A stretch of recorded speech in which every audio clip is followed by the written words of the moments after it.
and thank you for joining me for today's story. Our story today is titled, When Teeny Tiny Became Grateful. Let's begin. Did something move along the dead leaves along that log, or was it the wind that stirred them? Peter Rabbit stared very hard trying to find out. Not that it made the least bit of difference to Peter. It didn't. If something alive had moved those leaves, that something was too small for Peter to fear it. Probably it was a worm or a bug. It might have been a beetle. That looked like a good place for beetles. And there was Jimmy Skunk, ambling down the Lone Little Path this very minute. And Jimmy always appeared to be looking for beetles. Peter stared harder than ever. A leaf moved. Another turned fairly over. There wasn't any wind just then. Dead leaves don't turn themselves over, so there must be something alive there. "What has Peter on his mind this morning to make him stare so?" asked Jimmy Skunk as he ambled up. Peter grinned. "I was just wondering," said he, "if there are any fat beetles under that log over there. Those dead leaves along the side of it have a way of moving once in a while without cause that I can see. There! What did I tell you?" Sure enough, a couple of leaves had moved. Jimmy Skunk's eyes brightened. He actually almost hurried over to that old log. He began to rake away the leaves. Suddenly he stopped and sniffed. At the same time, Peter thought he saw something dart in at the hollow end of that log. It might have been a shadow, but Peter had a feeling that it wasn't. Jimmy Skunk sniffed once more and then deliberately turned his back on that old log, and with his nose turned up, his face the very picture of disgust and disappointment, he rejoined Peter.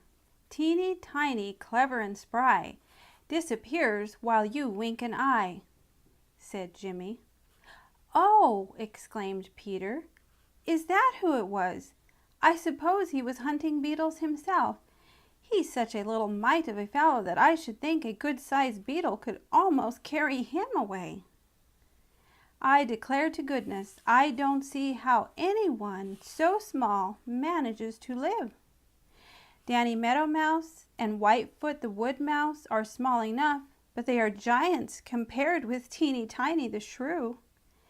They have a hard enough time keeping alive, and I should think that anyone smaller would stand no chance at all." "Do you know Teeny Tiny very well?" asked Jimmy. "No," confessed Peter. "I've seen him only a few times, and then had no more than a glimpse of him." "And yet he lives right here around where you come and go every day," said Jimmy. "I know it," replied Peter. "I suppose it is because he is so small. He can hide under next to nothing." Jimmy grinned. "I don't see but what you've answered yourself," he chuckled. "It's because he is so small that Teeny Tiny manages to keep out of harm. He isn't very good eating. Anyway, so I've heard." "Why? Because there isn't enough of him to make a bite?" asked Peter. "No," replied Jimmy.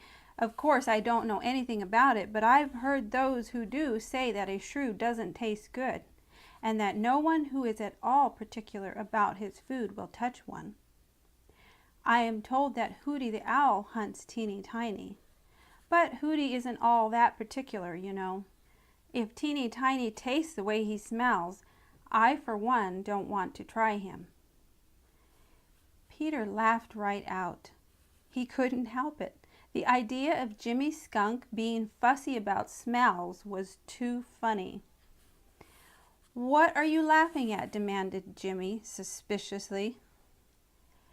"At the idea that anyone so small can smell bad enough to make any difference," replied Peter. "I wonder how he comes to have that bad smell." "It's a reward," replied Jimmy. "It's a reward handed down to him from the days when the world was young. And his ever-so-great-grandfather, the first shrew, you know, who was also called Teeny Tiny, was given it by Old Mother Nature, because he had sense enough to be grateful and to tell her that he was. "It's a story!" cried Peter. "It's a story, and you've just got to tell me, Jimmy Skunk." "Say please," grinned Jimmy. "Please, please, please, please," replied Peter.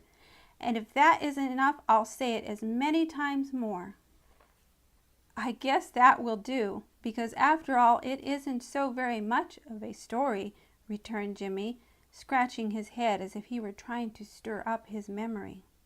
"It happened way back in the beginning of things that when Old Mother Nature had just about finished making the birds and the animals, she had just a teeny-weeny pinch of the stuff they were made of left over.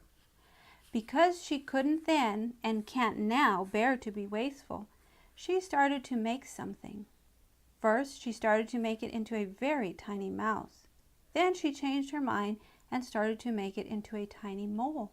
Finally, she changed her mind again and made it into something like each, but not just like either, blew the breath of life into it, and set it free in the great world. That was Teeny Tiny, the first shrew, and the smallest of all animals. For a while Teeny Tiny wondered why he had been made at all. He wished that Old Mother Nature hadn't been so thrifty and saving. What was the good of being an animal at all if he wasn't big enough to be recognized as such? That's the way he felt about it for a while. It hurt his feelings to have old King Bear say, after just missing him with his great foot, "I beg your pardon, you are so tiny I thought you were a bug of some kind. Of course I don't mind stepping on bugs, but I wouldn't step on you for the world. Why don't you grow so that we can see you?" "Yes, why don't you?" asked old Mr. Wolf. "If you get stepped on, don't blame us." Even Mr. Meadow Mouse laughed at him because he was so small. Teeny Tiny was quite furious at that. So for a while he was very unhappy because he was so small. He ate and ate and ate, hoping that this would make him grow bigger. But it didn't. He remained as small as ever, the smallest of all the four-footed people. And his temper didn't improve, not a bit. He was fretful and snappish. He said all sorts of unpleasant things about Old Mother Nature because she had made him so small. He couldn't see a single advantage in being so small. Time went on, and at length the hard times of which you have heard, the times when food was so scarce and most of the little people were always hungry. Then it was that the big and strong began to hunt the small and weak. At first, Teeny Tiny was in a regular panic of fear. He felt that because he was so small, he hadn't any chance at all. But after a while, he made a discovery, a most amazing discovery. It quite took his breath away when he realized it. It was that because he was so small, he had more chance than some of those of whom he had been envious. Because he was so small, he could slip out of sight in a twinkling. He could slip into holes that no one could get into. A leaf on the ground would hide him. Then he discovered that because he was so very small, it didn't take much food to fill his stomach, and he had no trouble in finding all he needed to eat. While his neighbors were going hungry, he was fat and comfortable.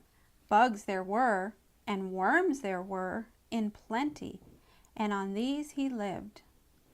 One day he saw Old Mother Nature, and she looked worried. She was worried. It was in the very middle of the hard times, and wherever she went, the little people of the Green Forest and the Green Meadows crowded about her to complain and ask her help. Teeny Tiny remembered all the bitter things he had said and all the bitter thoughts he had had because she made him so small. And he was ashamed. Yes, sir. Yes, ma'am. He was ashamed. You see, he realized by this time that his small size was his greatest blessing. What did Teeny Tiny do but march straight up to Old Mother Nature the first chance he got and tell her how grateful he was for what she had done for him.